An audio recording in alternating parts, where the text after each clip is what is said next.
The crows were hooting as they surrounded Ben, who was lying on the ground, barely clinging to life.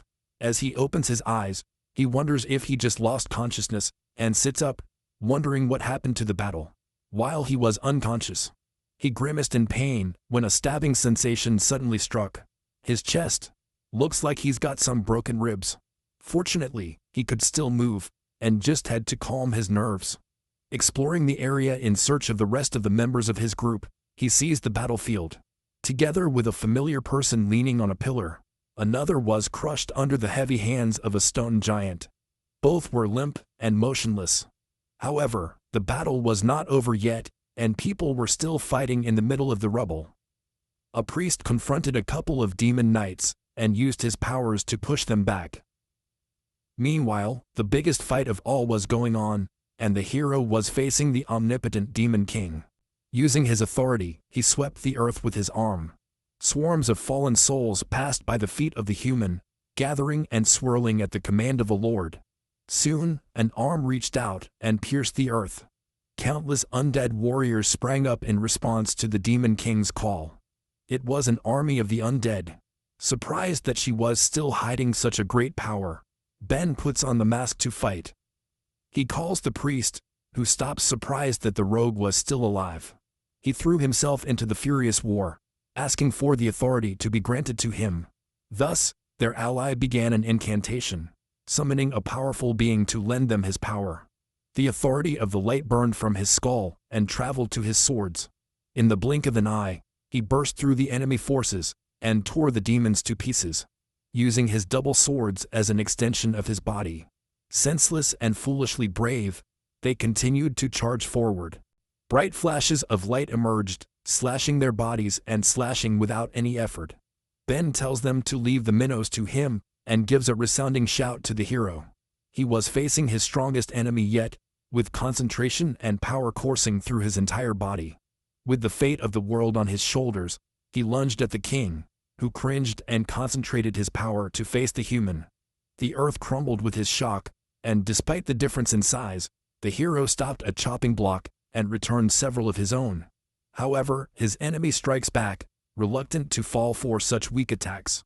It was an intense battle that made the air palpable, so much so that the sheer energy of his attacks would crash and shatter the ground. A blow wrapped in the priest's light of authority descended, and the demon is surprised to see his sword-wielding arm cleanly severed from his body. Pointing his sword at the ruler, he says that it's over, and that his reign of terror is finally going to end. However, the devil claims that the end is not coming. His arm instantly regenerates and grabs his enemy, lifting him into the air.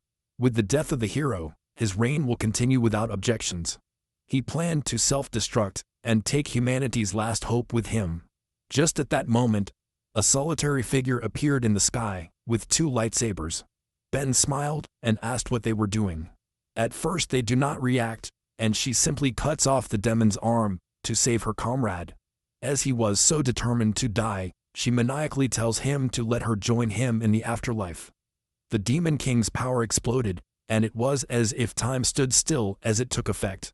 Like a drop of falling water, a huge and luminous black pillar rushed down from the sky, towering over the entire earth. They just stare in confusion, not knowing what it could be. Just then, the dust settles to reveal a lone figure standing. She was the rogue, and they shouted happily, thinking that she had survived the attack.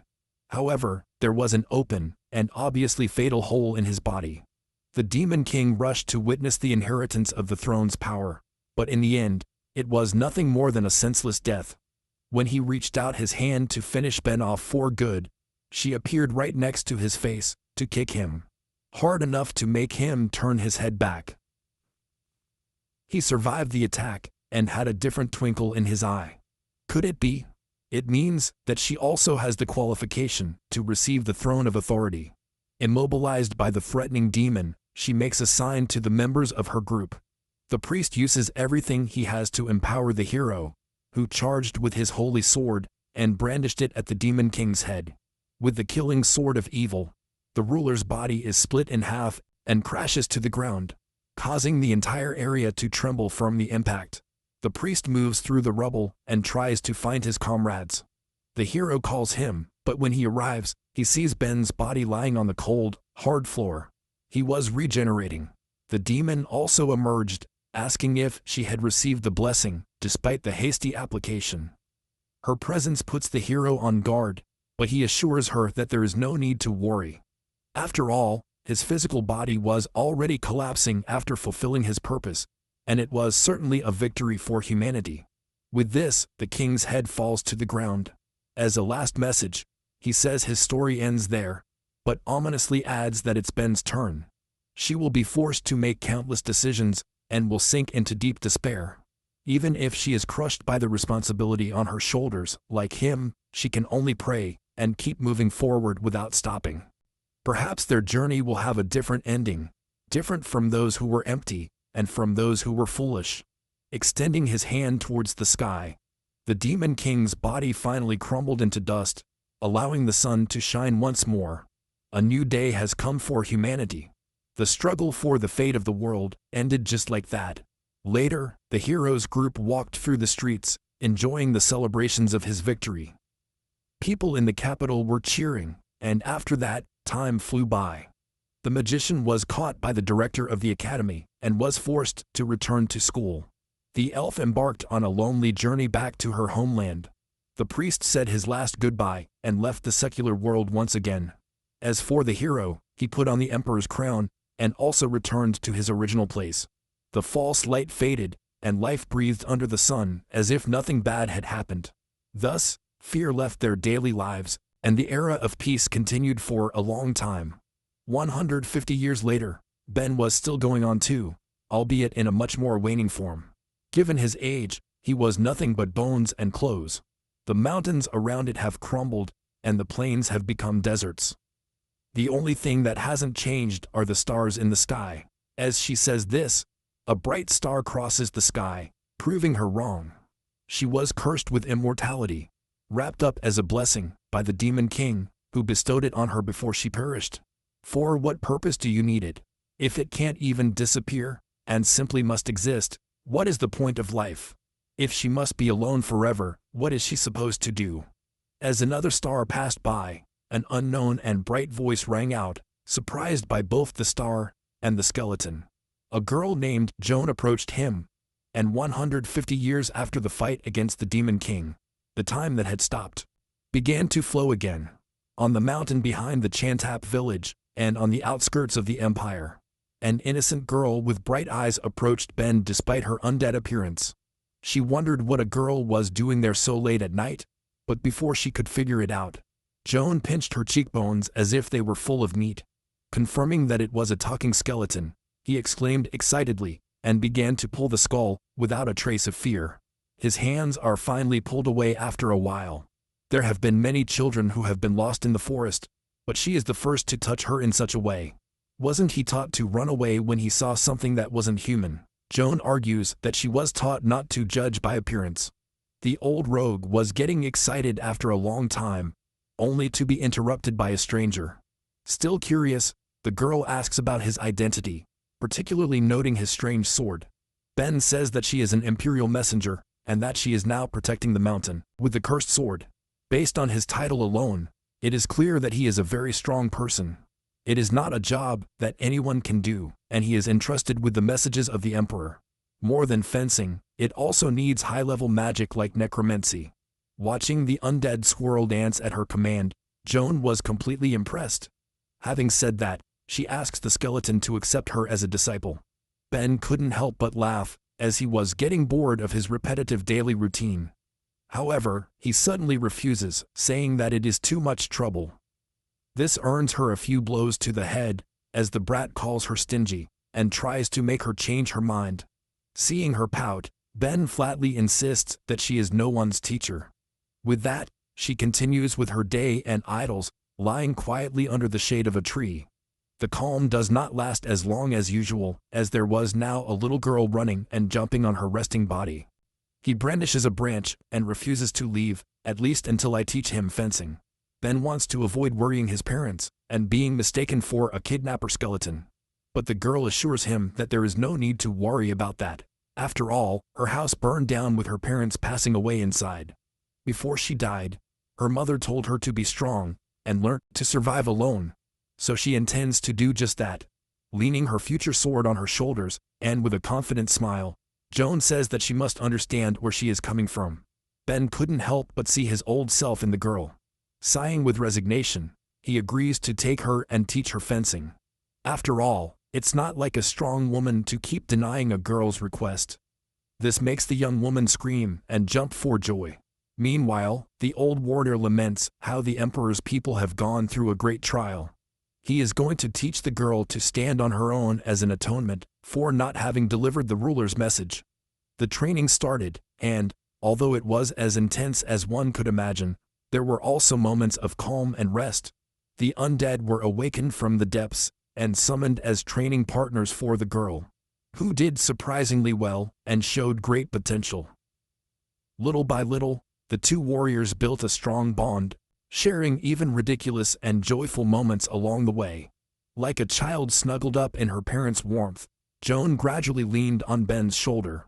Her skills soon sharpened, and her fencing finally reached a point where she could match her teacher in training, even with one hand tied behind her back.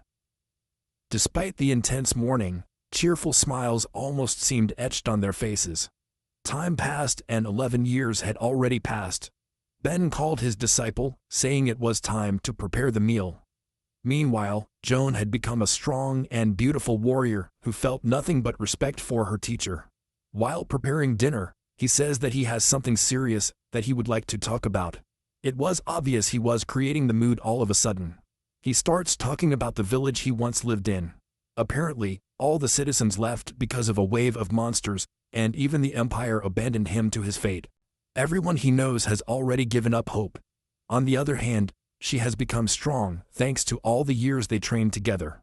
Ben doesn't even let her finish and asks her if she intended to become a heroine. He can practically read the girl's mind after having taught her for more than a decade. His friend was the same way. He said he wanted to become a hero, and when those around him laughed, he argued that you don't need qualifications to save people. As the only successor of the Northern House style, Ben keeps the tradition and presents his disciple with a dagger, hoping that she will land it only with good intentions in her heart. He tells her to go save the world and come back, and Joan accepts the gun and the accompanying promise. Meanwhile, her teacher will always be there, waiting for the return of her little girl, who waved goodbye. He wonders how many years it will take, 5, maybe 10. It will surely take a long time, but you just have to protect your position until that day comes. After all, she is sure that the girl will fulfill her promise and return after saving the world. The only thing left to do is wait. It was a very short time, a brief connection, a past encounter. Ben was lonely again, but unlike in the past, waiting wasn't so scary. One day, a familiar voice called her, asking the teacher if she too had gotten lost. Without even blinking, she repeats that she is not a teacher. He is about to say something, but stops in Soka when he sees his disciple, riddled with serious injuries. The teacher was stunned. Despite her condition, Joan smiled at their long-awaited reunion. He had also lost a leg relatively recently. The heroine laughed out loud, saying that it was a really wonderful adventure. The empire was vaster than he ever imagined, and there were countless things to see.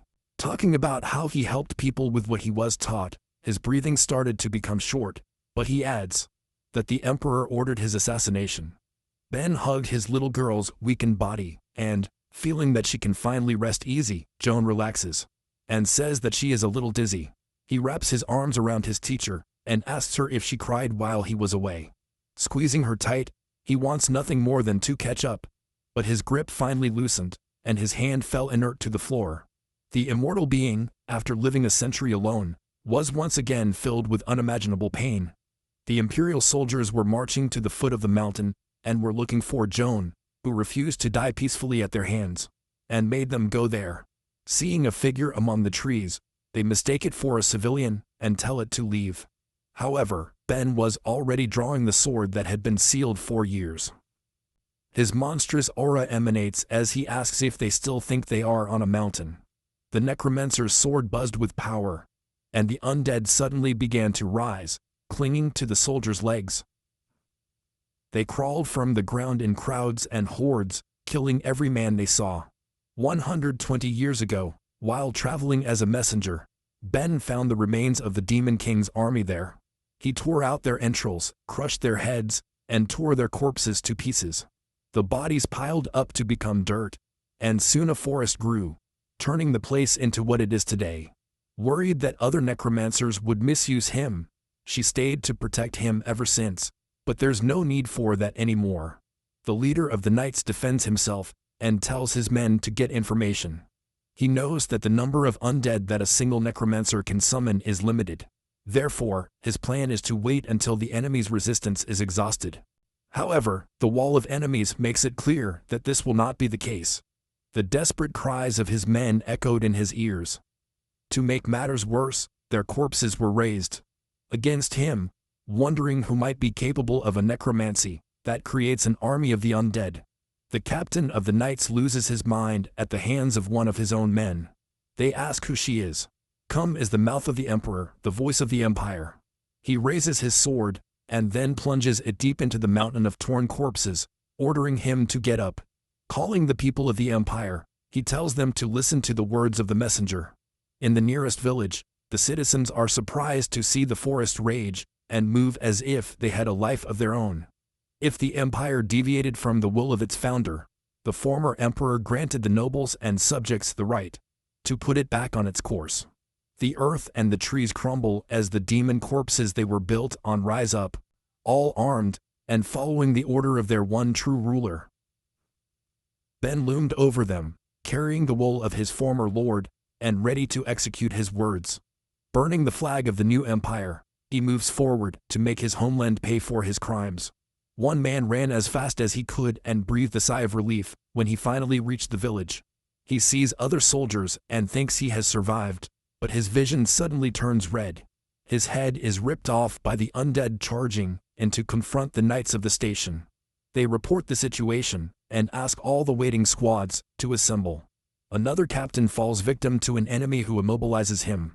Suddenly, a small mass of meat explodes, engulfing a large part of the village in flames. They are undead bombs dropped by a flying being from above. That's when they realized that they weren't facing a normal necromancer. An entire army was charging at them.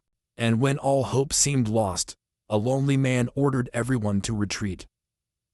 Soma stood his ground, wielding his great sword, and preparing to attack. With his unique technique, he wields his sword to cut off an entire army line. The imposing warrior walked among the corpses of the fallen victims. The knight officer of the empire wonders which necromancer is strong enough to summon an army. He spots his next target, which is a huge demon, walking through the village. To be more precise, it is the small being that is standing on her gigantic hands, the necromancer. A single necromancer commanded an entire army of the undead. For a sorceress who should be hiding behind her men, appearing on the battlefront is a must. Soma to the point, and use a specialized technique to cut off the horde's legs. They fall to the ground, and even Ben's thighs are hit by the attack. The wolf's fang technique achieves its goals and cuts off his legs. Studying the slash that attacks from an impossible angle, she remembers that her disciple was missing a leg when they saw each other. His aura darkens as he realizes that he might have found Joan's killer, letting his henchmen crash into the village. He pounced towards his new prey. Soma wields his sword and prepares to defend himself. But as soon as their swords collide, they tear the earth apart by the sheer force of Ben's driving. Surprisingly, he blocks it, though barely. Using more force, he deflects the sword from her and sticks it into the ground. A quick turn corrects her posture and allows her to attack again, but she ducks to dodge and returns a counterattack to his legs. He breaks it with a single blow. However, the barrage of punches is not over, and this time he punches her in the face. With her body immobilized on the ground, she unleashes a series of blows to her opponent's body. Not caring that he raises his arms to protect himself. When she is about to use her sword to finish the job, Soma kicks upwards to distract her, and then lunges to headbutt the skeleton. Her skull is almost cracked by the force of the impact, and she does a somersault to evade the next blow. She knows what a monster she is. The last time he was taken to that extreme was in a fight against the 4 knights. When he asks her what she is, and calls herself an aparichita. The human knows that he needs to buy time, so he decides to provoke her a little more. He mocks her and asks her who she might be getting revenge on. They have killed so many people that it is impossible for them to remember each one. Like the previous captain, Soma relies on the fact that necromancy consumes a ton of stamina. He foolishly thinks he can win by dragging things out, but Ben's hand suddenly reaches out to grab his face. Although he raises his weapon in an attempt to counterattack, her sword pierces his wrist to stop him. As he screams in agony, she asks him why he is so proud of killing people. They did so much and killed so many, only to end up trampling on the citizens. For the sake of his useless power, even his little girl, the heroine, had to die despite having saved so many lives. Filled with pure rage, she sticks her fingers deep into the holes of his face. Soma desperately counterattacks and tries to wield his impaled arm, but is kicked away like a mere insect. He is thrown against a hard wall. However, the human reproaches the anagrammancer for complaining incessantly, considering Joan's death necessary. He insists it's for the greater good of the empire. It was pure ridiculousness, and Ben was prepared to kill him as punishment. Strangely confident, Soma says that won't happen, at least not today. A bright blue light shot up into the sky, taking the anagrammancer by surprise. Unfortunately, it didn't stop there and several other lightning bolts appeared. In a distant land in the mountains, some wizards activated mana barriers, extracting power from caged prisoners. The swordsman's mission is complete, and he has managed to buy enough time for the others to deploy the undead barrier. A bright aura jumped out and spread from the mountains, soon reaching the village. As soon as he reached the summoned souls, the undead began to vaporize, right in front of the knights, who cheered as they tasted hope. The undead army has been annihilated. The barrier generator was created by the Wizard of the Heroes group, hailed as the strongest in history. Ben was well aware of how strong he was. After all, she belonged to the same group, and was a friend of the creator. Fallen armies don't matter, as she can create another one with the souls of her countless victims. The citizens who have been exploited so far will join their cause to avenge. Revenge. Together with them, the rogue necromancer will bring the empire to an end. The heroes group hated the war. They were days when they were forced to do what they did not want, and took life for granted. Ben thought those days were over when they won, and the hero became king. However, their hopes and dreams were shattered, and everything they worked for was in vain. He is left wondering why they fought, and why all those lives had to be taken away. None of that was clear anymore, and he has moved on in life so much that he can't ask his old friends, "With what heart did your past self go to the battlefield?" Her mind was filled with countless questions, and now, she was struggling to find a place to go completely alone. About 4 days after the incident of the hero's extermination, Ben arrived at the northern adventurers' village. He was holding a small map, saying he got lost on the way to the nearby mountain range. He asks in a silent room if someone could show him the way. A man, Jacob, tells him that he is in the guild, not in a neighborhood information center. The tramp is very aware of this and insists that she will leave quietly if they simply answer her. A man gets up, ready to start a fight with the brazen intruder, but is stopped by the intrigued captain. She points out that for a simple lost traveler, she reeks too much of battle. This makes him think of a gloomy rumor that has been circulating recently. In a village beyond the mountain range, a lone necromancer massacred an army of knights. Now, he has an idea of who it might be. He throws a dagger in Ben's face before he can even ask if she's the rumor mill necromancer. Despite the unexpected and quick attack, he caught the blade with only 2 fingers. Unfortunately, the attack hasn't caused the upset, so he decides they should see who they're messing with. He smashes the table in pure rage, sending pieces and splinters of wood flying towards the rude brats. Surprisingly, just below the floorboards, there was a hidden killer, now trapped and dead. Since the surprise attack failed, they have no choice but to opt for a frontal attack. She clearly said that she just wanted directions. From now on, whatever happens to them will be their fault. A fool jumped up with a sword in his hand, thinking that he could face the rogue. Its powerful but wide handle is dodged almost effortlessly. Fighting back, Ben destroys her body with several punches in the blink of an eye.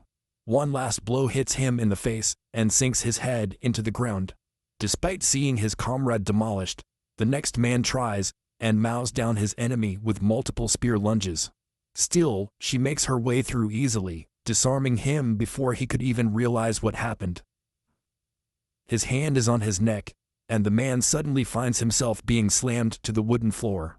The battle against them was over in a matter of seconds, but there were still a few more enemies left. A couple of robed adventurers surrounded her with daggers in their hands. As they lunge to nail their blades to the target, the metal just booms out as Ben leaps to dodge. Again, their heads are smashed against the hard ground. Jacob couldn't believe what was happening. To make matters worse, the powerful enemy had suddenly disappeared. She appears behind him, and he proves that he is worthy of his title by reacting in time. Their double swords are out, and they move endlessly, posing a real threat to the necromancer. She takes it easy and watches his every move and his breathing. The feint on the right side is read correctly and dodged, and even the real attack, hidden and ready to strike, was clear to his eyes. He avoids a wide slash while holding onto his arm and counterattacks by kicking him right in the face.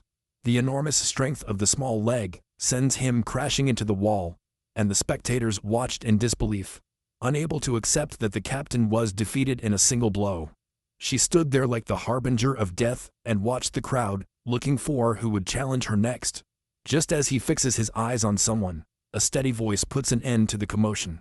A man came down from upstairs, politely asking her to stop and saying he can give her what she wants. The adventurers look surprised, not expecting the guild master Thor to come out to welcome him himself. With a resigned smile, he asked her to move to another room to talk, so they head to the guild master's office. The story of the skeleton that surprises adventurers in the mountains is one that they know well. They sent groups several times to confirm it, but they all came back empty-handed. Now that he's confirming the truth, he couldn't help but laugh at the situation. While he is humming with joy, Ben breaks the table, saying that he is not exactly in a relaxed situation. If he has something he wants from her, then he should say it at once. Not wanting to provoke her, come on in, to share your simple request. As she can see, the guild belongs to the empire, but it has been neglected for a long time. The villagers leave their home to survive, and those who stay accept dangerous requests to earn money. In other words, people here are just waiting for the day of their death. She is irritated by the complaints and says that they should have resisted if they wanted to live. After all, nothing happens if nothing is done. The guild master argues that it's not that they didn't do anything, but that they couldn't. The abandoned must fend for themselves, and there are many like them. She suggests forming a guild league and fighting the empire together, but something said so simply is basically going to war. It is not a problem that can be solved only with courage. Not wanting the masses to die, they waited for someone to save them. They clung on to survive, desperately hoping. Waiting for hope to come. Finally she appeared, the heroine Joan. Her warmth saved him from despair and gave them a new hope. It was all in vain, of course. They were left wondering where things went wrong. But upon meeting her today, Thor realized that what they were missing was pure hatred. I hate enough to throw it all away and kill, even if it means dying. After all, that's what war is. Having said all that, he has come with a request. He will provide to adventurers right now, and in the future, he will gather everything they have to support her. It doesn't matter if he's a vengeful demon, a devil, or whatever he is in the world. All he asks is that you allow them to join his war. After a moment of silence, she calms down and apologizes for trashing the building, adding that she is also partly to blame for the guild being neglected. It's been 150 years since he accepted a request, so he just throws a red adventurer badge on the table. The guild master is stunned by what he sees. It was a ruby rank badge that was only awarded to the strongest warriors in the Great War era. When asked who exactly she is, Ben simply gets up from her seat and dodges the question, calling herself a ghastly ghost from the past. The first thing to do is to go to a place where the snow does not stop. he must venture into the northern Cordillera. Worst of all, based on the map alone, your journey will be long and arduous. Walking through the snowy terrain, Ben wonders how many days have passed. It's been 5 days since they left, and secretly moved through the mountains. They are quite fast for how they move, and need to be to avoid encountering Imperial troops. That said, he wonders why there is an Imperial camp in front of them, and they are moving so fast. It is probably not a search party chasing them, but surviving remnants of the village, and they are gathering to return to the capital. The plan was probably to move along the mountain range, but they were isolated without equipment. Ben asks the guide what's on the way down, but she just says Murren. He's a man, and the redhead lying there is Harry, which I should remember. There are houses further down, and they are sure to attack them to get supplies on the way. After all, it is common for unpleasant imperial gentlemen to take out private houses. This has been the case since the current emperor ascended the throne.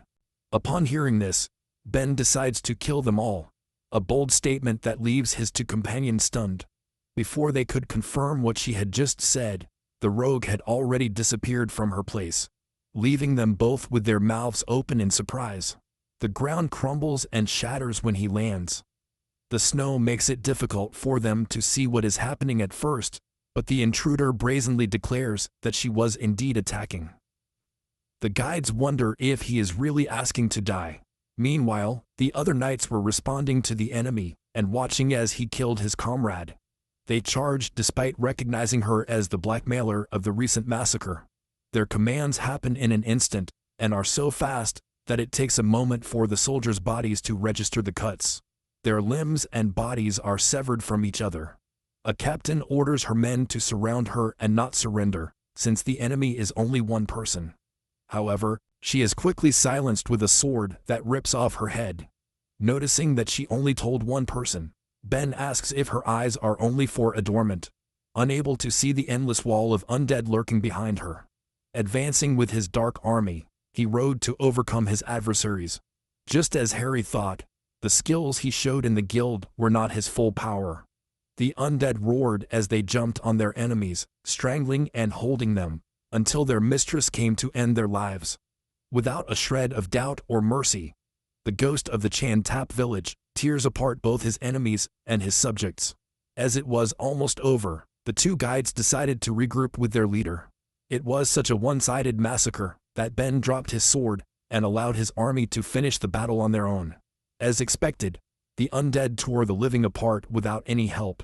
A man manages to break through and foolishly charges at the necromancer. The long sword cuts off his horse's head, but misses the main objective. In the very movement of his dodge, he unleashes a quick but heavy kick straight to his head. A small pendant glows in front of his eyes, coming out of the armor that was shattered by his kick. He was given a similar one as a token of apology just a few days ago. It was given to him by Jacob, who says they couldn't help but get suspicious, especially in his case. The amulet wishes for the safe return of an adventurer, and was originally a gift from his daughter. Accepting him gratefully, she asks him to thank the girl for her part, but that will be difficult, since she was killed by the Imperial Army a couple of years ago. Ben apologizes for his careless words, but everyone there is like him. Everyone accepts their scars and curses the Empire, only moving forward with the thought of revenge. Mistakenly considering himself an older brother, he advises her not to ruin his life like they did, adding that there must also be someone waiting for her. Remembering that he told her not to go too far, she hesitates and stops hurting the soldier. However, his subject has no such order and impales him with a spear. So, the man who was told to come home safe and sound exhales his last breath and apologizes to his little daughter. Alas, the cruelty of the battlefield and war proves itself. The undead soldier looks tentatively at his mistress, who rips off half of his body in one swift blow. The guides congratulate her on a job well done and offer to take care of the cleaning while she rests. Ben doesn't move or respond. They find her strange, as she rejects the offer to turn the corpses into undead and wants them all to be cremated. Doing just that, the necromancer fell silent before a pile of burning bodies. The guides don't know who he's doing it for, but they couldn't help but notice the sad expression on his face. As the flames burned, A familiar voice speaks to him, reminding him of his warning that it would be his turn. She will be forced to make countless decisions and will plunge into endless despair. There are more curses to be said, but Ben shuts him up. Since the Demon King was already in the afterlife, he should keep quiet. Laughing at her annoyance, he asks her if she considers herself alive, despite being in such a state. He can fight to defy fate, but at the end of it all, a desperation that even he doesn't know will be waiting to receive her. He can run and try to take control of his destiny with all his abilities. A kingdom burns, engulfed in flames as its walls crumble from the invasion. Above it all was Frey, humming and reveling in the delicious cries of terror. She loved the smell of burning. A gentleman called her, saying that the men wanted to play a game with the princess's head. Unfortunately, she is not in the mood, and was too disappointed of the weak kingdom fighters. The conqueror longs for anyone who is looking for a fight with the empire, but there is no such thing as crazy. Just at that moment, the loud voice of a messenger suddenly called her. The emperor orders the Knight of War to subjugate the Necromancer and her army of the undead. She smiles with satisfaction, glad that the crazy person they were talking about appeared immediately. Throwing the king's crown to the ground, he gathers his troops as it was time to play again. Without further ado, they are heading straight for war. The two adventurers were walking through the thick snow with Ben following right behind them. There was a lot of silence. They had been walking for 2 weeks, but the Negromanti has not said a single word. It's like he's a corpse, which isn't entirely wrong. Continuing the curiosity, they wonder how her head floats, and remember that Thor mentioned that she is probably related to the heroine who died not so long ago. After all, the place where Joan spent her childhood is also called Chanton Village. The moment she was chased by knights and fled coincides with the undead army incident. Finally, the fighting stance Ben adopted earlier was eerily identical to the one used by the warrior. To call the bad person was inaccurate, as she was probably as desperate as they were. Personal goals aside, they could not consider her either their ally or their enemy, and the only thing he is sure of is that she will be the key to overthrowing the empire. As the two court adventurers are from the north, he asked them to show him the way. Harry was worried that someone so unpredictable would be dangerous, but Thor told them not to be afraid, and that he had a good feeling about it. The adventurer cannot help but doubt the safety, even more so when the undead necromancer looks in a certain direction. It is the village of Chanton where he decides to stop for a moment. Years ago, Joan turned an ordinary paper bag into a mask by cutting holes for the eyes and putting it on her teacher's head. With his seal of approval, they went to the village tavern without any worries. He immediately ordered a couple of drinks upon entering, to which the innkeeper Sasha gladly agreed. Together, the three of them had a wonderful time talking, and Joan soon started encouraging her Ven to play bar games with other people there. Unsurprisingly, a simple game of darts is nothing to her, but constant success fills the entire establishment with cheers of excitement. It was a funny moment, and with a paper bag on his head, everyone treated the skeleton like someone normal. It's only been a few years, but the bright, vibrant inn had become a grim shadow of what it used to be. The floor and walls were rotting, and silence surrounded Ben as he sat by the bar counter. While he was lamenting for the lost, he is served a full jug with a loud bang. A familiar voice apologizes, saying that the inn closed a long time ago, and it's too late to remember. Sasha was there smiling, as I asked her why she didn't have the bread bag on her face anymore. She was older, of course, but her appearance had hardly changed, wondering how he knew it was her. Joan often told the innkeeper stories about her amazing and kind teacher. Not much was said about him being a skeleton, and all that, but the name of the alcohol in his glass is a cheap name, Dion, which means new beginnings. It's also the drink Joan gave up when she followed her dream of being a heroine. The disciple said she would drink a toast to the journey she would one day take with her, and as all adventurers wish for a safe journey, it has become customary to drink Dion together. That said, it's been a long time since it was last sold. A bottle. After all, there are no adventurers left in the village anymore.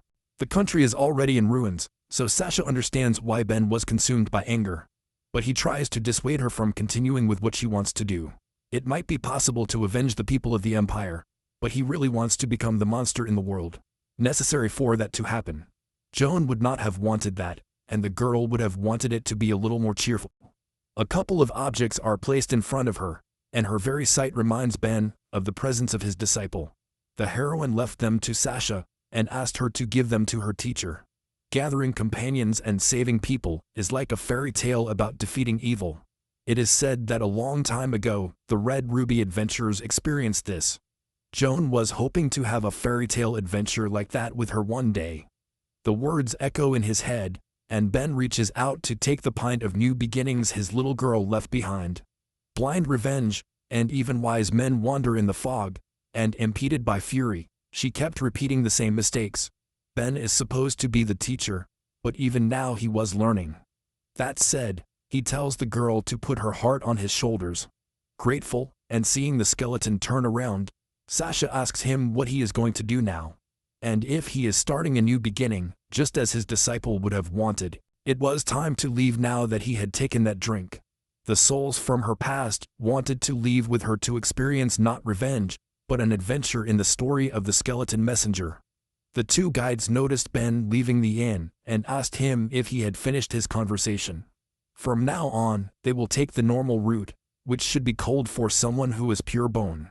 Surprisingly, the leader slaps Murrin on the shoulder, playfully calling them her incompetent juniors. His vibe has suddenly changed, and although the mood seems to have changed, Harren can't help but worry. The image of his guildmaster appears in his mind, and he realizes what a good judge of character he is. With a little more security, they run after the skeleton necromancer. Today, adventurers are divided into 10 ranks. These are based on the awards, and, to put it simply, can be segregated into superhuman, medium-high, and low ranks. Applications from a rank higher than one's own cannot be accepted, which means high-level commissions are expensive. Ordinary people cannot exceed rank 7, and those who do are considered superhuman. Starting from the 8th rank, adventurers explore unexplored regions alone, or become a war maniac. Containing hordes of monsters without help, it is even possible that army generals are among the higher ranks. To make a long story short, he rips off a goblin's head, saying you have to be low level to kill them. As for the giant cyclops monster in front of you, you have to be mid-range, which is fortunately where Harry and Murrin are. Finally, the 3 demoniacs that Ben just killed with ease must belong to the upper level. He asks if she is even listening to what he is saying. When asked what level they are at, they share that they are quartz adventurers, which is still quite high. She notes that the system has changed since she was active, and adds that she used to be a ruby rank, if that still exists. It's old, but it definitely sounds familiar to Harry.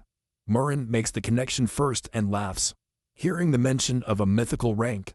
While mentioning the necromancer's army of the undead, Ben uses his power and resurrects the higher-level monsters he just killed. They scream in shock, but she just makes the dangerous beasts dance a gig shoulder to shoulder. The monsters are released at Murrin's urgent plea, and taunt him for having the guts of a person. Flee despite being a northerner.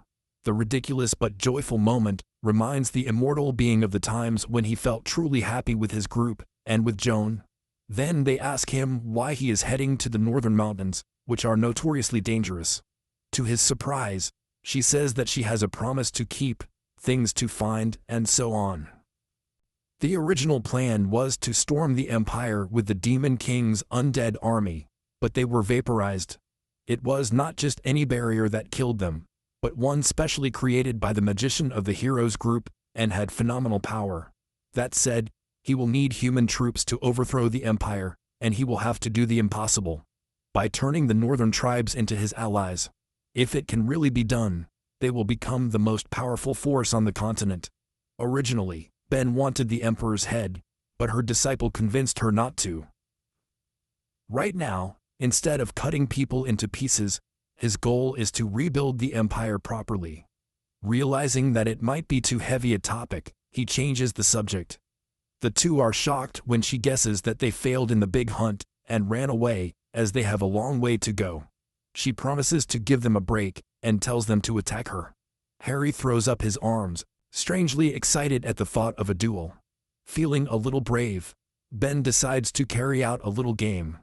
The two are told to run, and he will give them 10 seconds before chasing them with the higher-ranked undead. Stunned by his madness, the adventurer asks his friend for help, but she has already left his side. Unlike him, Murin does not hesitate to use the advantage and quickly ran for his life. The timer was rapidly counting down, and before he knew it, it was too late. Ben was behind him, with the aura of a ruthless demon.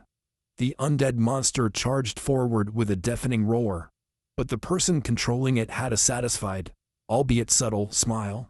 The little girl, the heroine, and everyone else have already disappeared from the world, but she was going to keep her memory in her heart. Ben laughed like a maniac, having just received the second batch of clueless disciples he never wanted. You should be grateful, as your teacher will personally train you not to be parasites of humanity. Despite her harsh methods, she was determined not to get lost this time, to protect her children, and to continue living as herself. This is the only way to avoid feeling lonely. His training session causes a big fuss, and it's something he can't help but draw attention to. Unfortunately, the one who finds them is Frey, a troublesome enemy. The top-level undead monster raised his fist and dropped it on the little adventurers below. Harry manages to dodge it, but realizes that he might actually die. Another shock arrives, and he begs for the training to just stop. However, while he was running away, someone else fearlessly ran towards the giant. Laughing out loud and smiling like a child who has just received a new toy, Arafra climbs up her arm in an instant, making her way through her reborn flesh and heading straight towards the necromancer. The war knight had just arrived, but her sword was already colliding with Ben's. Although the exchange was intense, she simply greeted her target with a big smile. On the other hand, the rogue's arms were shaking from the force she was pressing her weapon.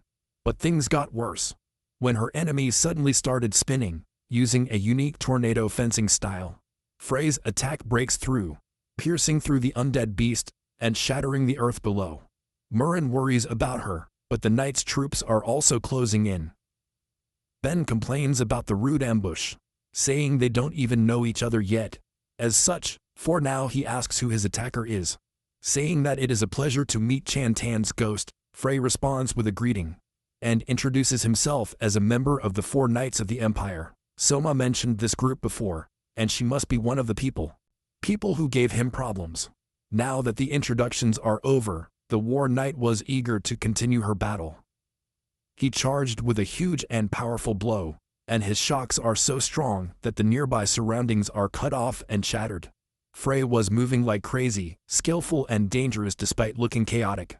Ben keeps up with him, and pulls out the tricks he usually uses, in particular, using his whole body as a weapon. Unfortunately, his opponent this time is far above the rest. His redirects are countered without problems, and his flurry of punches is thwarted with a kick that finds the small opening. Thrown back, the rogue clicks her tongue in frustration. Given how unreadable and erratic his movements are, it's as if he's not fighting a human.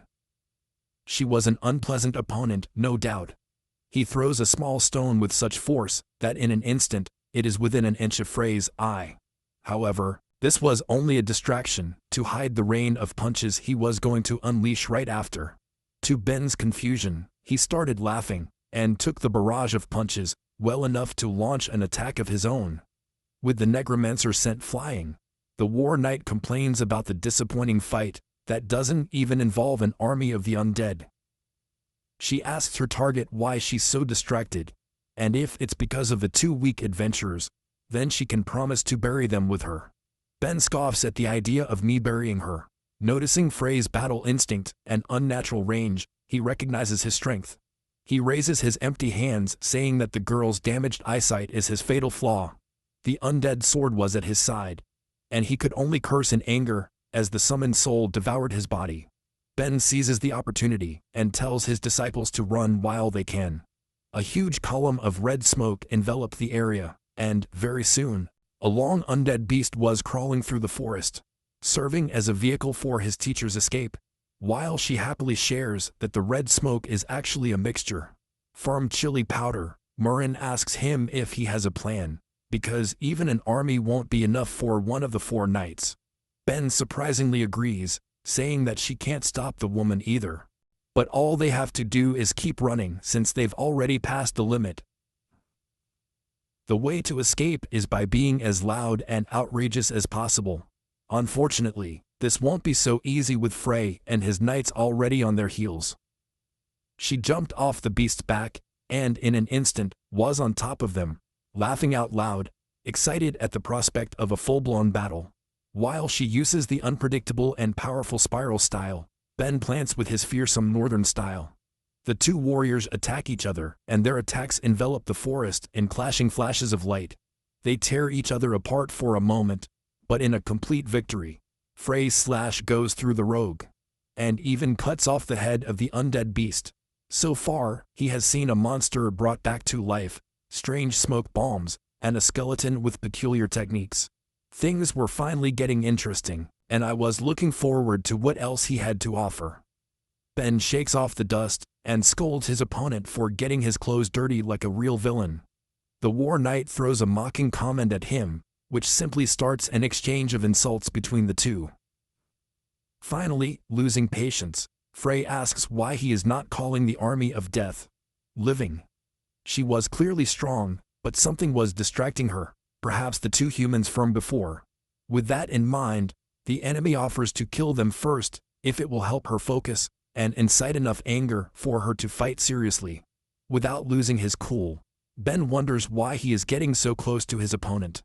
Her confidence, despite being completely shattered, makes Frey smile with amusement, and he just wants to crush her little skull.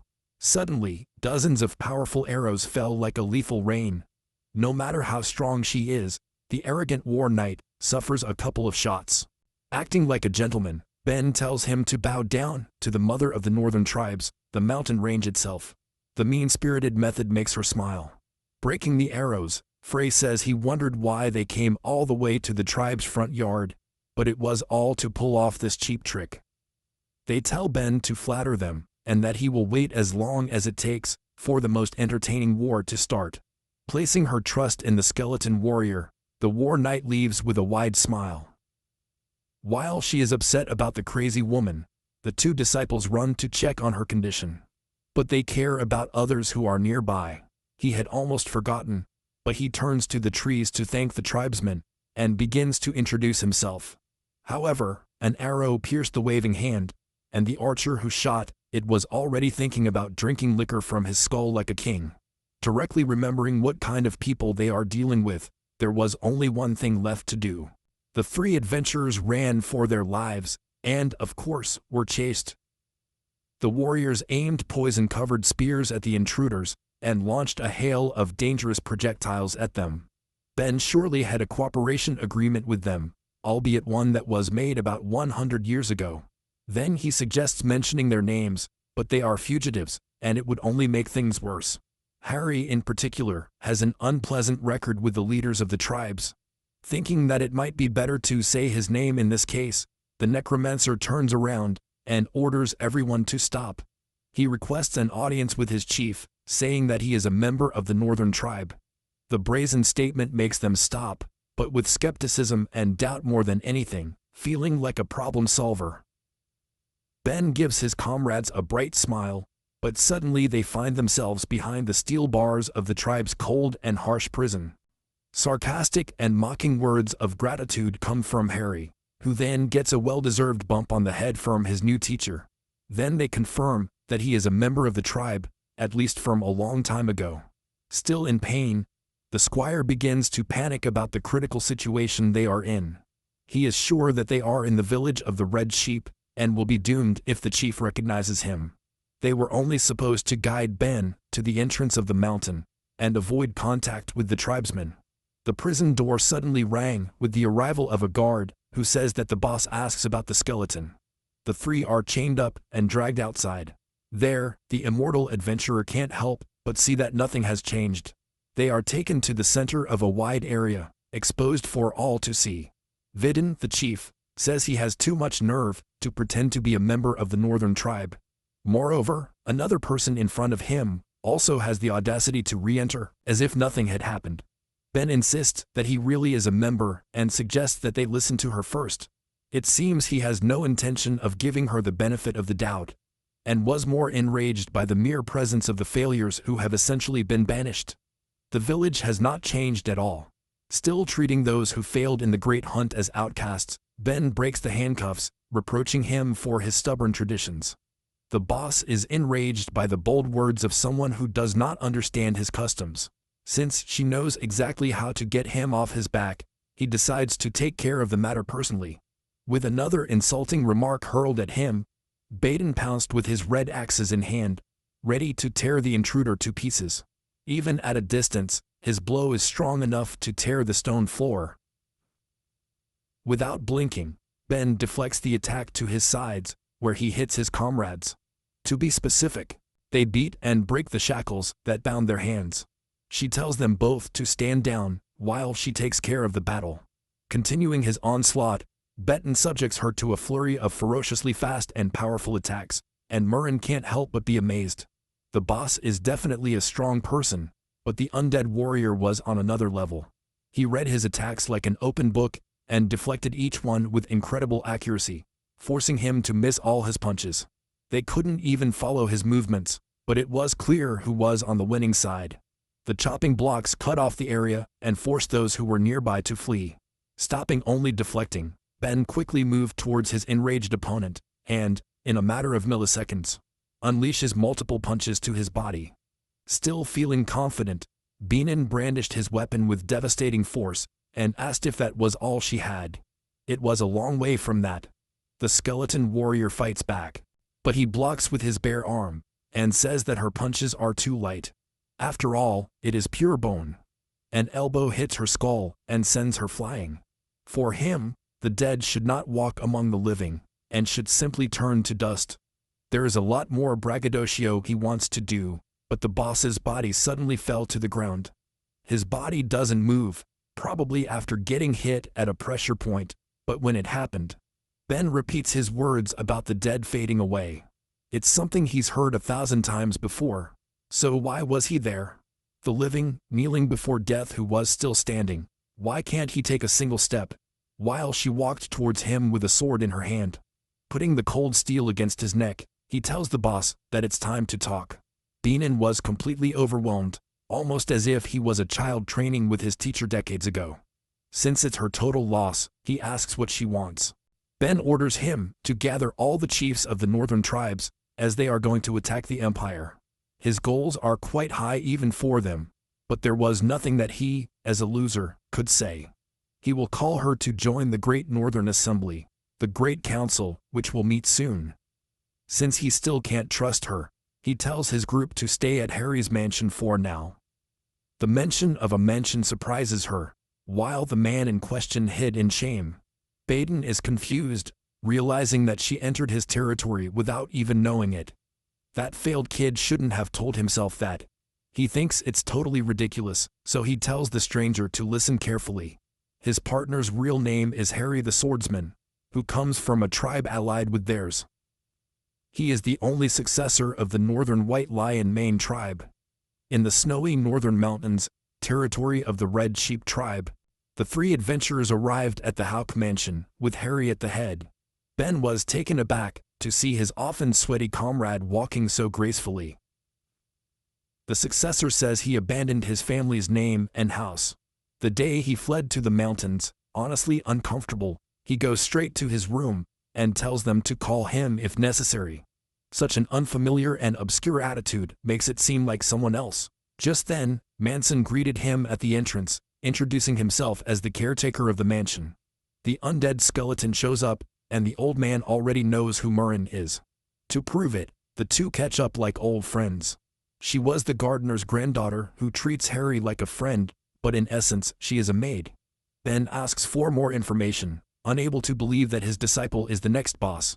Although he was affiliated with White Lion, he temporarily stayed in the Red Sheep tribe to study. As part of his training, he endured hellish trials to be recognized as a warrior and learn enough to lead the tribe as its future chief. The Red Sheep tribe was the perfect place to learn, so I studied diligently every day. However, he went into hiding 4 years ago, probably shocked by failing the big hunt several times.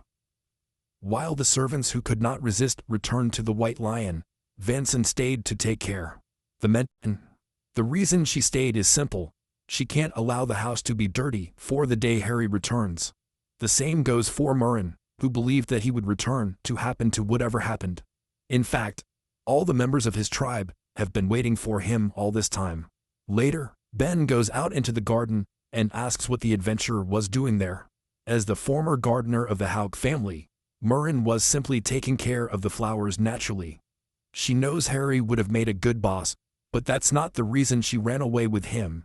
Since they have time, he decides to tell her a little story of his life. One day, Poe and his daughter knelt down and greeted the chief of the White Lion tribe, sitting on his throne. Russ had a strange expression on his scarred face, but he welcomed them anyway. Believing that it is the will of the Mother Mountain that they would flee to them, he invites them to live as one of his own. Accepting the kind leader's hand, Poe vows to repay her kindness for taking them and for the rest of their lives. Since Moran is about his age, they tell Harry to show the girl the territory. He does as he is told, and the two young men walk through the tribe's grounds.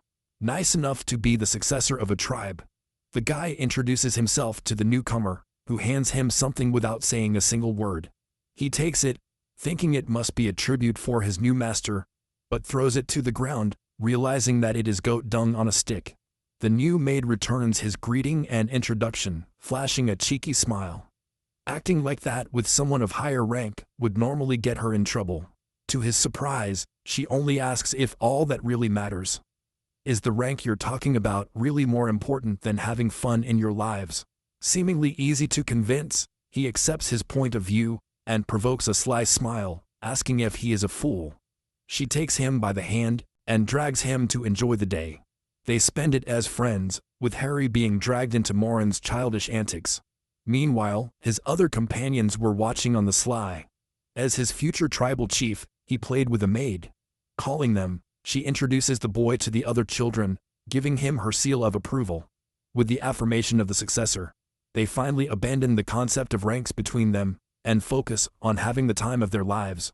Moran doesn't adore him. She does not flatter him or try to get anything out of him despite his status.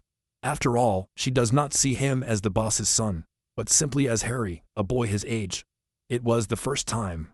A few years later, the two were loafing in the fields when he called her. He asked her if she thinks she can be like her mother. Even he thinks about being the next boss and worries about not doing well despite having left to study. Sitting down, she looks into his eyes with a smile and says that there is no need to worry. It's not just her, the whole White Lion's main tribe believes in him. He spent some time and traveled to the Obey tribe, Roya, where Beden welcomed him as his new teacher. The chief promised to impart everything necessary to him so that he would do his duty well. They made him drag a rock with his body, while reminding him of what rested on his shoulders. The resistance and strength will also be those of the tribes, which does mean that neither of them can falter at any cost. It was also imperative that his mind was trained to think constantly, as a single mistake could cost the life of his entire family. One day, he was taken to a deep library that contained all the vital information he would need to know, and told to master everything. He spent countless hours at a desk, reading the books that were piled on top of each other. She saw and felt her body starting to fall apart, and wondered if she could really do it.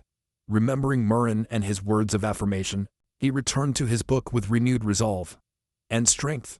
About a year after his training began, someone visited the Hauk mansion, taking the servants inside by surprise.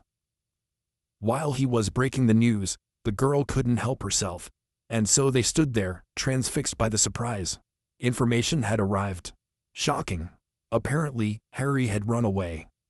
As a child, Harry listened to the story of the heroes who defeated the Demon King. While the old man spoke, the young man listened with amazement and admiration. He admired his mother with reverence, as well as the townspeople who followed her. He trained with the sword, longing to be a hero as well. He felt that longing as he wielded his sword. He put it on the edge of his sword.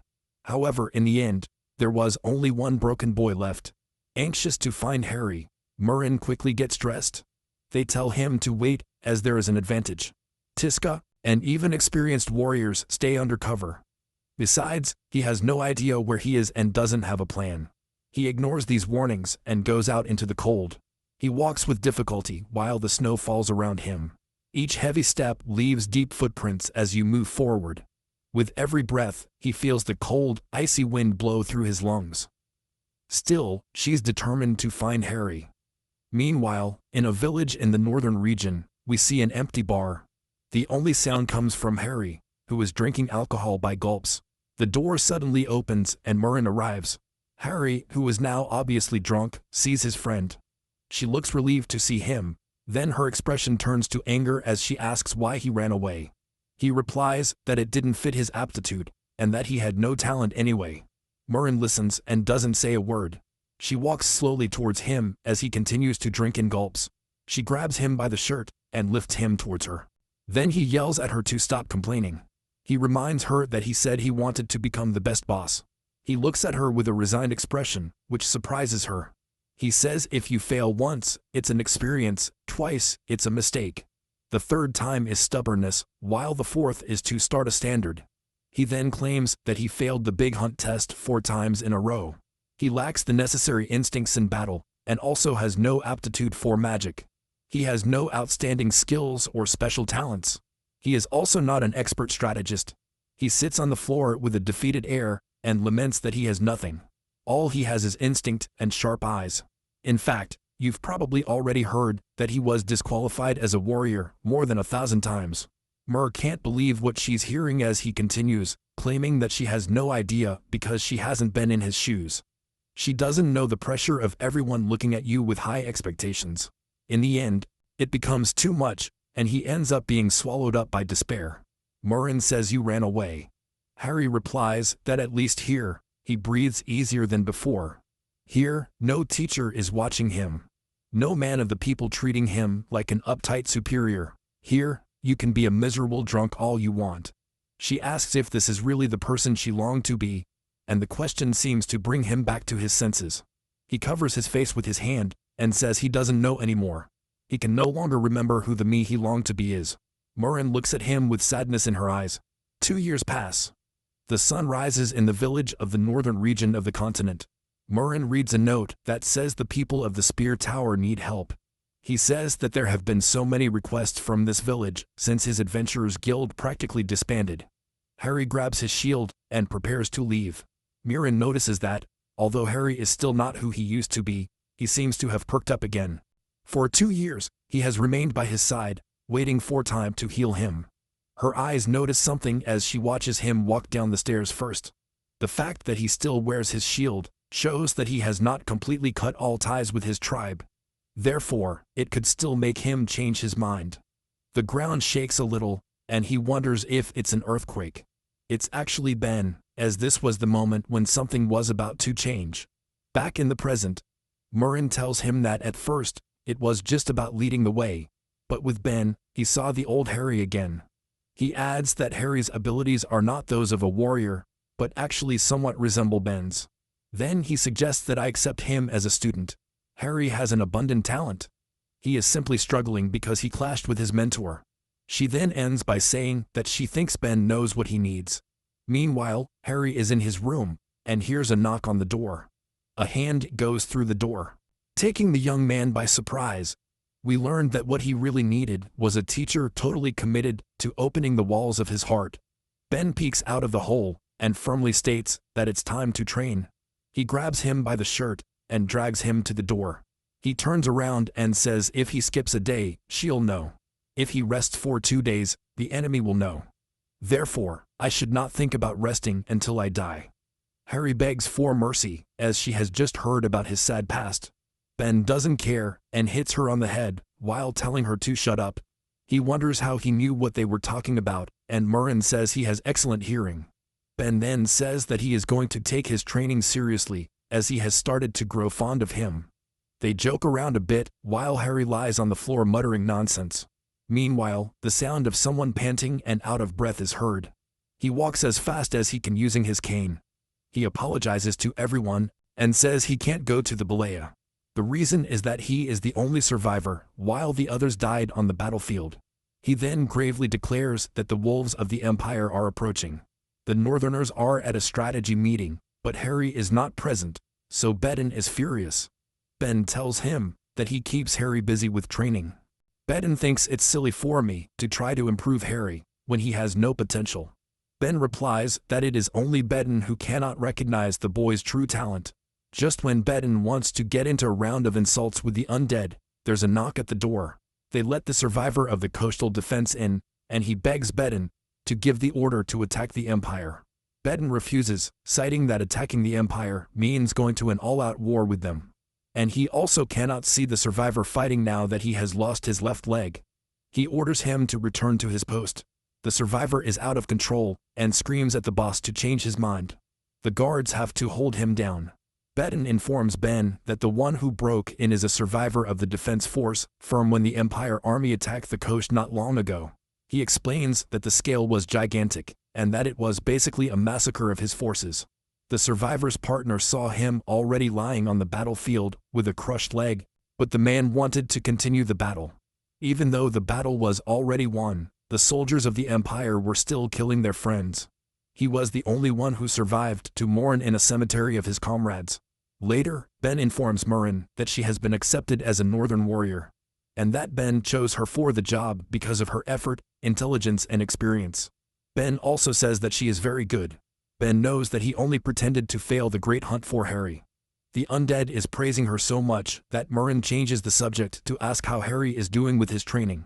Ben replies that as long as he overcomes the shackles of self-deprecation and the shadow of being the boss's son, he will become an excellent warrior of the North. Ben remembers when she was still alive, training her disciples, and how she saw that overcoming her own battles and having experience is the most crucial part of being a warrior. It makes him recognize that his role is to convey advice from the past to this new era. He says Harry's last test would be his decision to show up in battle. Meanwhile, Harry is alone somewhere in the forest, standing tall, as an army of wolf-ridden goblins is about to attack him. 7 days later, the Empire's army is at the entrance of the northern mountains. Frey is lying on the ground, while her men in armor play with the snow. Soa, the former commander of the Imperial garrison who fought against Ben, meets with Frey, and asks her why she and her men are so stupid. They watch how their men play with the snow like children, but Frey still defends them by saying that each of them is worth 100 men. She asks the ex-commander if he has come to challenge her for the title of Fourth Knight. Soa tells him that he only came to get revenge on the necromancer he fought against. He asks why they are not attacking and are only orgasming. Frey replies that he is waiting for something funny to happen. This frustrates Soa, who orders his army to prepare for the battle. They are heading towards the northern mountains. Soa smiles as she foresees her revenge on Ben. Meanwhile, at the camp of the northern tribes, Ben learned from Bedin that the Imperial forces had invaded the mountains, and that a massive force was entering from the coast, enough to tear the mountains apart from the inside. Bedin says that he has already sent messengers to the other tribes, but that they will not arrive in time. He declares that they are already at war with the Empire. Ben tells her that he will join them in battle. In the snowy field, many of the northern soldiers charge against the heavily protected and armed Imperial army. Ben is on a hill, wistful to be on another battlefield again. You may notice that, in some ways, this battle is different from all the others in your life. He swears that he will no longer run away from his duties, as he carries people's hopes on his back. The Coastal Defense Force survivor approaches Ben carrying a sword, barely being able to stand because of his peg leg, and says he can't just sit in the medical tent watching the battle unfold. He asks Ben if he will try to stop him, but the necromancer says she has no intention of doing so and just wants to ask if his dream is to avenge his comrades. The survivor of the defense force proudly says that it is not out of revenge, but because he is a warrior of the Red Sheep tribe, and that he has not yet finished his duty as a shield of the tribe. Ben asks if it would be an insult if she woke her comrades from their slumber and summoned them for battle. The survivor replies that while there is no honor in summoning them by sorcery, he sees no greater reason to awaken them than to defend his land from an invasion. Ben is satisfied with her answer and offers her his hand. The survivor accepts his hand and stands up. A bright light envelops the battlefield. The survivor sees that his comrades have been revived as an army of the undead. The undead army of the defense force raises its flag with pride. Ben calls for his strength, while his enemies invade his territory. They respond that this will be their last mission, and form a shield fortress. Their surviving friend cries as he sees them doing their duty once more. The man raises his sword under the army flag of the defense force. The Imperial forces go on horseback and charge towards the shields of the defense force. The undead react by throwing spears at them and stopping their charge in the process. Ben prays to the spirit of Mother Mountain, asking for forgiveness for having summoned the coastal defense force, so that they can complete their final mission. He tells Harry that he is by his side, that he will allow him to fight soon. He looks at the battlefield and thanks the defense force for balancing the scales so that Harry can enter it and achieve enlightenment. He tells Harry that this is his chance to give the answer he should have given in the big hunt. But now, on a real battlefield, Harry looks nervous with sweat streaming down his face. Look at the battlefield and see all the chaos and death. He tells Ben that he's not sure he can do it. Ben taps her on the head and tells her to get clear. He advises her not to take her eyes off tragedy and sin, since the war requires her to embrace her responsibility, no matter how hard it is. She tells him that he must fulfill his role in the same way that she will fulfill hers. Harry calls Ben his teacher and asks him where he's going. Frey is coming over, so Ben tells his new disciple that he needs to make things right with that monster. Ben jumps off the hill with a force similar to that of a rocket. It rises so high that it looks like a shooting star. He lands towards Frey, but the monster blocks his hit. Meanwhile, Harry puts on a protective metal helmet to prove that he is a warrior of the North. Some of the Imperials are preparing mages to cast bursts of spells. Harry charges at them and jumps high, evading all the wizard's spells and placing himself behind them. He knocks the enemy commander off his horse. Murren is surprised that Harry's movements are completely efficient without his shield. Ben explains that, with his acrobatic flexibility and explosive muscles, wielding a shield was holding back his speed and agility. Despite knowing that Frey is right in front of her, Ben explains that Harry is now at 100% of his true potential. He goes on to explain that because the boy idolized his mother so much, he had always tried to copy her style, not realizing that his current style of fainting while throwing concealed weapons. Facing multiple enemies is what I needed to do from the beginning. Harry massacres many enemies with hidden swords and daggers. Ben is recognized in him, as both are a dual class of rogue and warrior. Harry shows no fear despite the chaos of the battlefield, so Ben declares him a true warrior of the North. Ben is so focused on keeping an eye on Harry that Frey sneaks up on him from behind. Ben barely dodges his kick. Frey continues with a flurry of punches that Ben deflects. Frey then grabs Ben by the neck, and the star hits the ground with the force of a comet. Harry is worried by his teacher and gets distracted. Murren makes a cutting move with his sword that eliminates many enemies surrounding Harry. She approaches him and tells him not to be distracted. Soa arrives and approaches Harry and Murren. He says that he is disappointed that Frey has stolen his goal, but he settles for Harry as he moves the same as Ben. He prepares his sword against the two and says he will make them his snack before facing his real enemy. Harry and Murren charge at him. Soa makes a move with the sword that causes the two of them to step back. Harry tells Murren that he has never felt like this before, with the fear gone of his body, and that he feels free. Harry gets closer to Soa despite the shockwave. Her tenacity forces Soa to relive the memories of her defeat to Ben, and she attacks, creating 3 shockwaves that travel through the ground. The waves prevent Harry from approaching him. The duo sees that Soa needs time to take a breath before doing their next technique, so they see their opportunity. Murren hits the shield on Harry's back with his giant axe, catapulting Harry through the air towards Soa. Soa smiles as she creates another shockwave attack, even at half a breath. Harry worries that he can't dodge the memories of his time with Murren flood him. He remembers, above all, the two of them running hand in hand. It is revealed that Murren got in front of Harry, and that she is now the one who is seriously injured. Ben and Frey continued to cross swords.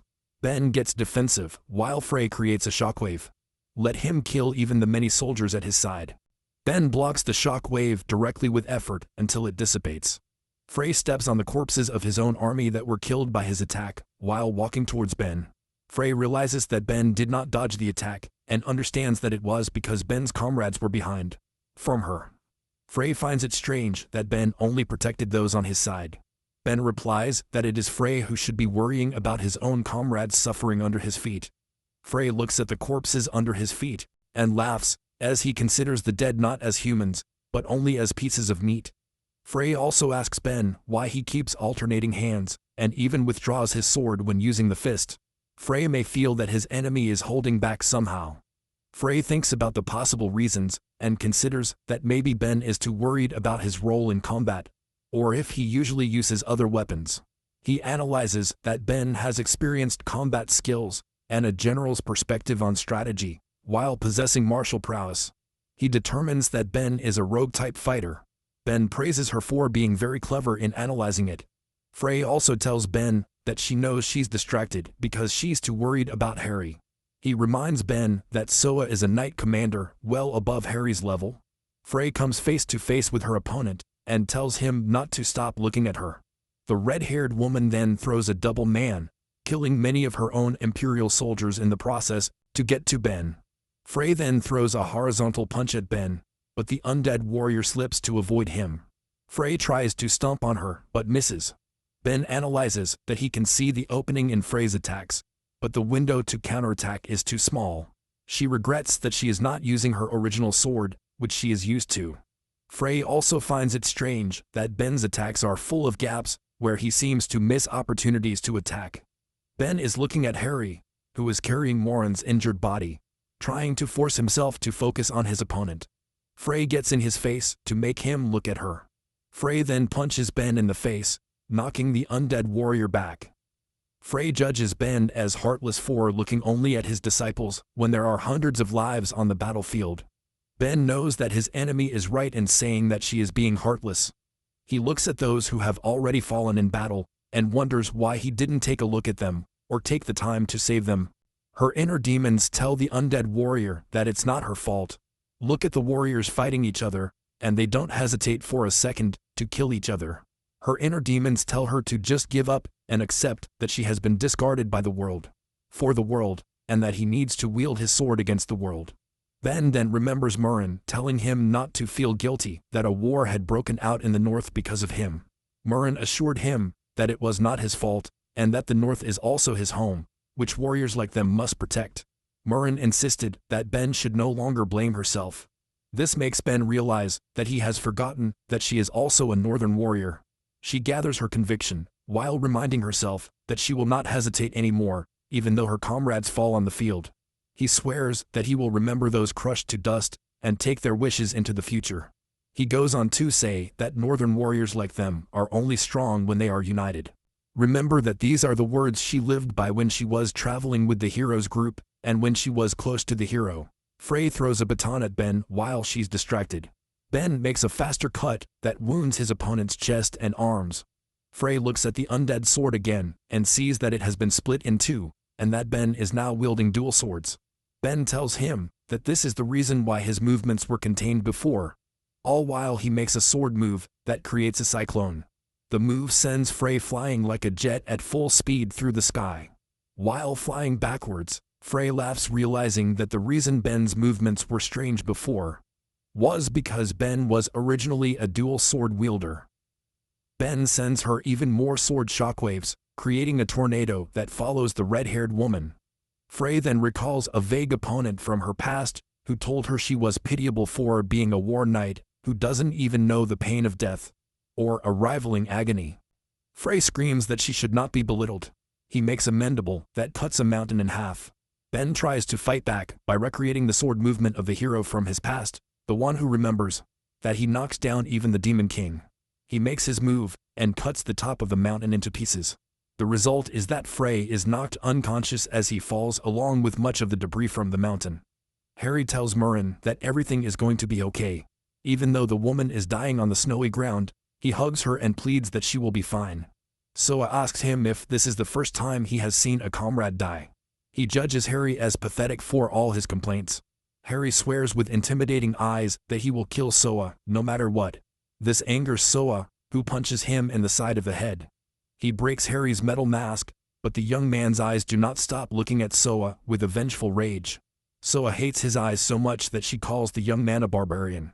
He's about to beat Harry to death. There is a sudden explosion that takes Soa away from Harry. It is revealed that Ben has arrived to protect his disciple. Soa's eyes turn red with anger at the sight of her mortal enemy. Ben tells Harry that he will give him some time to escape. She reminds her disciple to stay calm, although it is also a reminder to herself not to lose control because of anger.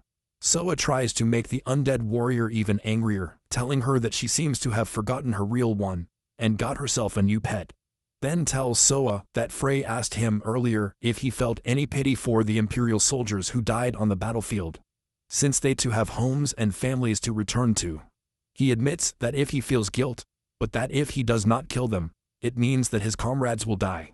Ben approaches Soa and tells her that he knows that war makes them heartless, as if he knows that Soa knows what he's talking about. They stare at each other in tense silence, then cross swords. Ben goes on to say that he won't hold back anymore. The battle of Ben and Soa creates a path of destruction. Meanwhile, Harry tries to talk to Morin and tells him that Ben has bought them time to escape.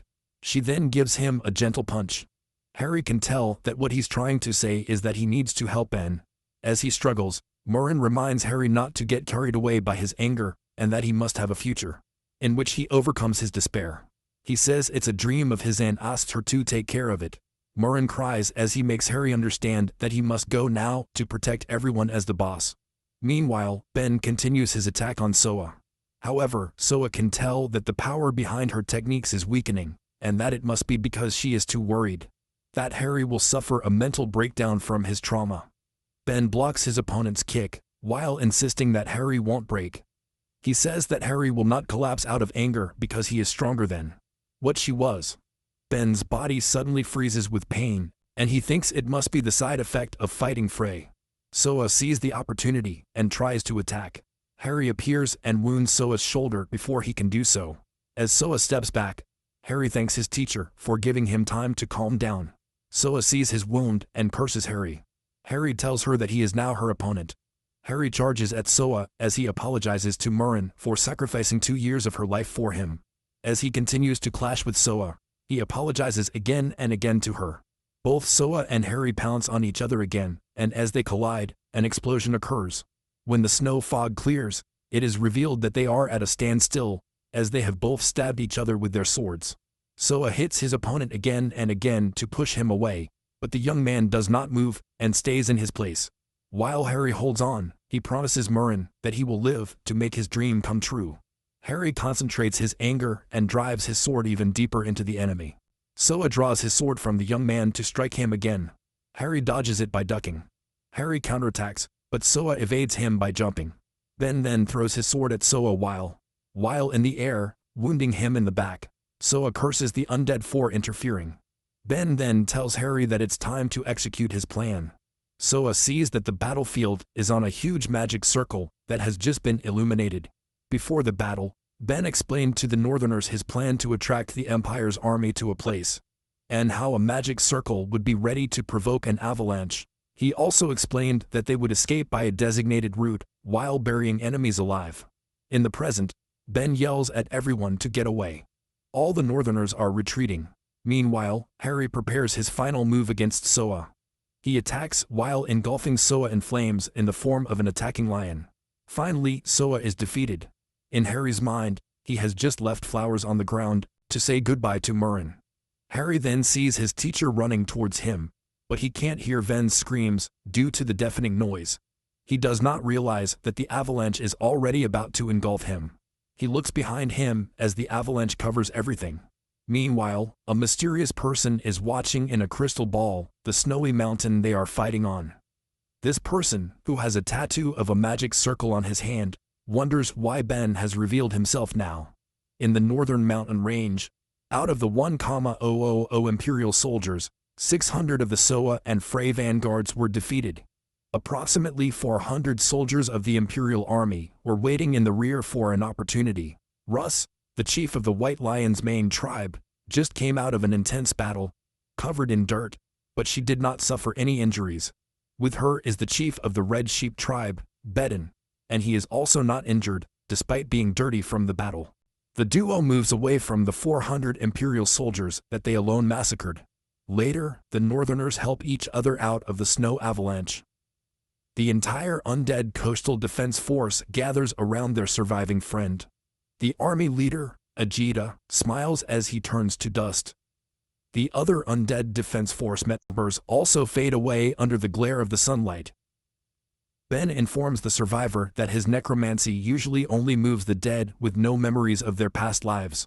The survivor sees that those who were before them now were different, for they fulfilled their last mission as if they were alive. Ben promises to offer his thanks and due respect. Bedin arrives and tells Ben not to have funerals for them. He explains that resting on the battlefield is his honor. He explains that the northern tribe has always depended on the land to live, and that out of respect, they must return to the land once. You see they die. Ben agrees that this is how northerners should be, but she feels melancholy for not having returned to Earth herself. Vaden approaches the grieving Harry, praises him, and thanks him and Murren for being at the front and stopping the wolves of the Empire, as well as apologizing for not realizing his potential. He asks her what's left of Harry after the battlefield took so much from him. Harry replies that he has lost a lot, but that he has received something bigger in return. He clenches his fist as he says his burden is heavy. As the young man cries, Betting says it's time for them to return to the village for the festival to pray and say goodbye to their friends fallen in battle. Later that night, fireworks cover the skies of his village. Instead of crying, Northerners toast, drink, and tell battle stories of their friends who died. Ben and Harry are sitting on the sidelines, while the others party and toast. Harry watches the people dancing under the fireworks, and tells his teacher that he missed the festive funerals. As everyone in the nether region cried with wailing cries at their loved ones' belongings and his own. Ben tells his disciple that northern funerals are so great because they live so close to death. Crying out of fear of her is too sad and final to think about it. She advises him to smile for Murren, as she would not like Harry to be crying. Harry replies that since Murren's dream has been entrusted to him, crying for her means disrespecting him. Ben acknowledges that Murren would be upset if he cried. Ben remembers the warrior she loved and who died in the past, and imagines that they would be furious if they saw her crying for them. Also, she apologizes to Harry for not being there to witness Murren's last moment, and explains that, if she had been, she might not have stayed in control. She advises him to always remember everyone who died, and to move on, as they are still watching. While drinking beer, he advises her to never seek revenge, but to follow the path of heroes. He asks her to smile for Murren, and Harry does.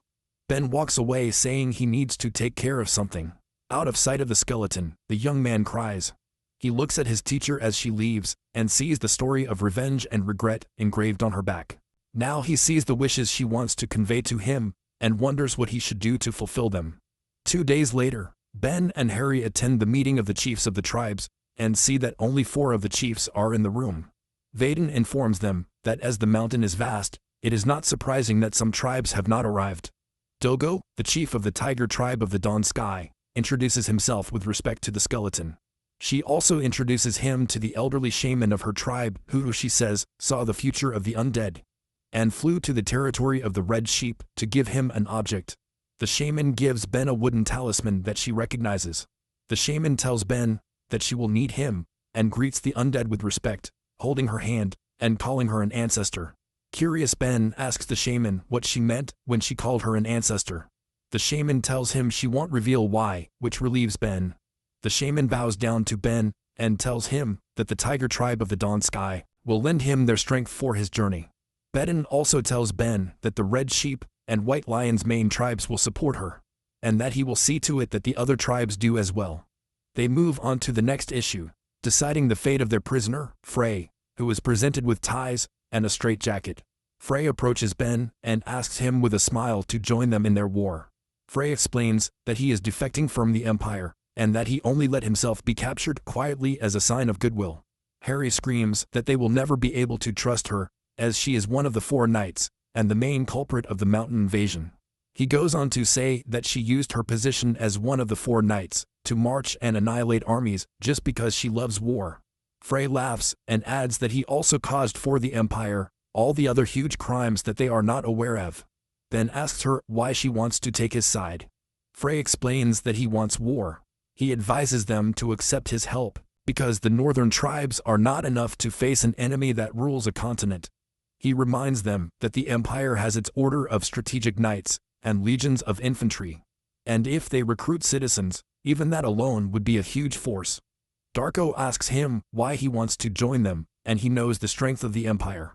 Frey responds that he sees his side as much more interesting.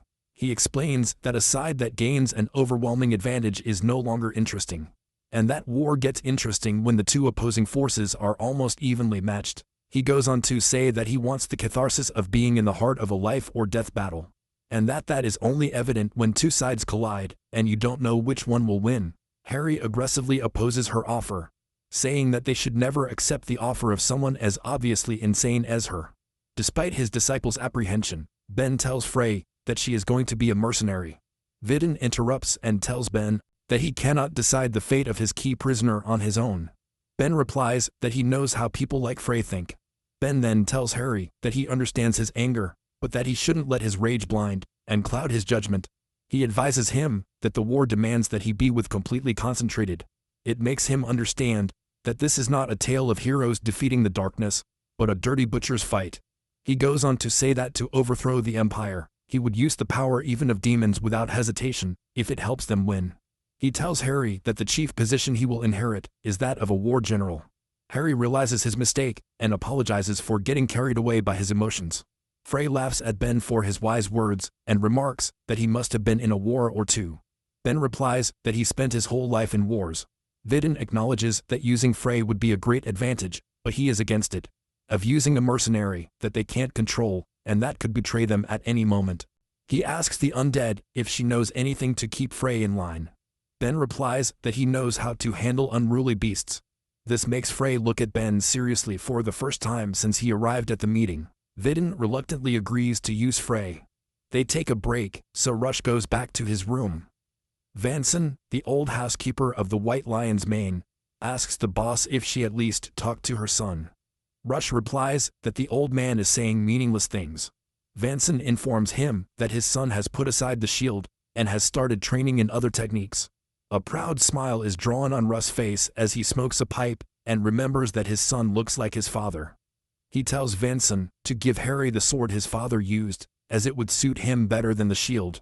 She watches her son walking with his new teacher from the window, and shares with Benson her regret for not having talked to him more.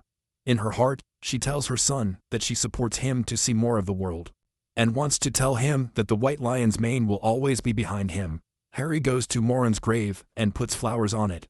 She tells him about how her teacher is already preparing to move on, and how she knows that Ben has the strength to make the continent peaceful again. She compares herself to her teacher, and how much she is missing, especially because she let her emotions guide her judgment again at the meeting. He says he will fulfill Morin's dream of him becoming a boss, and that aiming lower than that dream means he doesn't deserve to be a northerner. He says that one day he will become the great chief, who will lead all the northern tribes, and that he will be worthy of the name Harry. He asks Morin to wait for him a little longer. Benson visits him at the grave, and gives him his father's sword, telling him that his mother asked him to give it to her. Harry looks at his father's sword, wondering if he is worthy of it.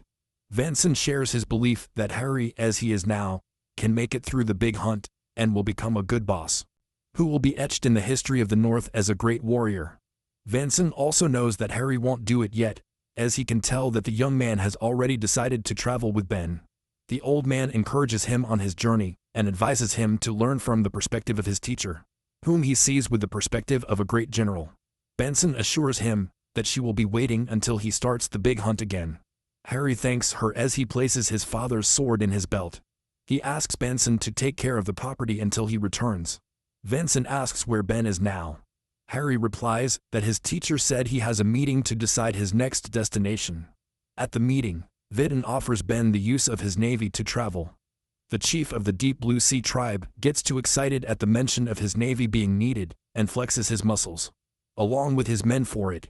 Bedin explains to Ben that the Deep Blue Sea tribe is the only one with a navy among the northern peoples, and that their shipbuilding, amphibious assault and navigation are unrivaled in the world.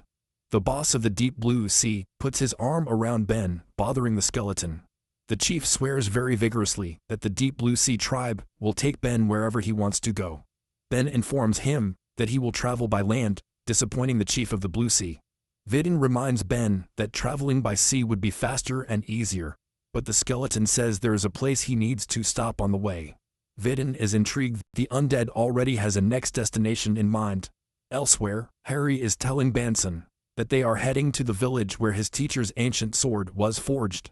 Returning to the meeting, Ben tells Bedden that his next destination had no name in the past. He says it is now known as the Street of Artisans.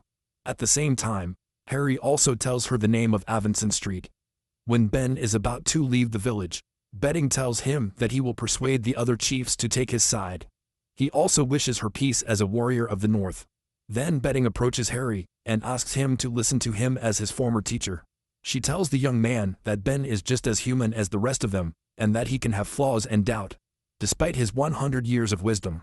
He reminds Harry that the skeleton also despairs over the death of the family and loved ones he lost, and constantly endures the whisper of a brutal revenge among his enemies. He believes that Ben should have no one to talk to about his feelings, and forces herself to become cold and rational, for the greater good in silence. Vidin tells Harry that someone who endures such trials and strives not to lose himself is the very definition of being a hero. He says it is the duty of those who follow the hero to stay by his side. Harry understands and says he will do his duty. Later, Ben and Harry start their journey with Frey, who complains that he wears heavy bindings under his cloak, which makes her uncomfortable. He keeps pestering Ben with all his complaints. Throughout the days, the trio travels through a field of dinosaurs, the terrain of a giant snake, cold winter mountains, and many more unique places. Later, while they are camping, Frey asks Ben where he has heard about her secret, and says he knows what Ben will use to control her. Ben asks why he's asking now. Frey tells him that he just waited for Harry to leave. Ben tells her that she heard stories about Frey's secret from an old friend, but she wasn't sure if it was true. So he asked someone else. Back at the snowy mountain, Soa told Ben about how his mother caught his father's attention and married into a noble family. He remembered his mother raising him and his siblings splendidly. However, his father killed his mother to create a pretext to attack a rival family, and it was thanks to the sacrifice of his mother who became the greatest noble house. Soa compares her mother's death to that of Murin, Ben's disciple, and told the skeleton that she just needed to accept what had happened.